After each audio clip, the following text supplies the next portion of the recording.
Épître de Jacques, chapitre 4. D'où viennent les luttes? Et d'où viennent les querelles parmi vous?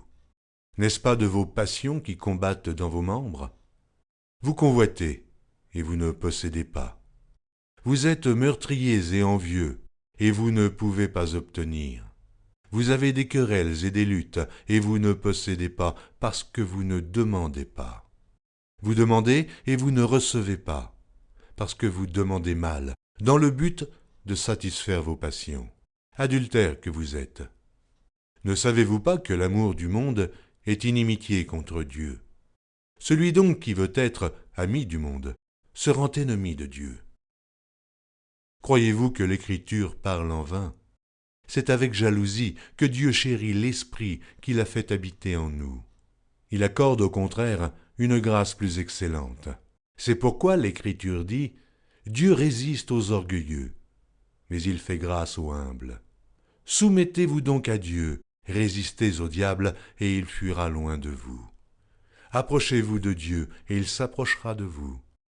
Nettoyez vos mains, pécheurs. Purifiez vos cœurs, hommes irrésolus. Sentez votre misère, soyez dans le deuil et dans les larmes, que votre rire se change en deuil et votre joie en tristesse. Humiliez-vous devant le Seigneur, et il vous élèvera. Ne parlez point mal les uns des autres frères.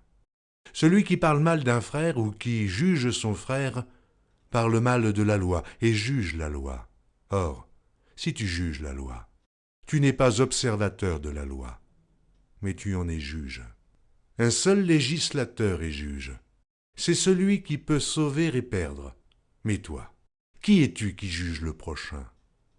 À vous maintenant qui dites « Aujourd'hui ou demain nous irons dans telle ville, nous y passerons une année, nous trafiquerons et nous gagnerons. » Vous qui ne savez pas ce qui arrivera demain, car qu'est-ce que votre vie? Vous êtes une vapeur qui paraît pour un peu de temps et qui ensuite disparaît.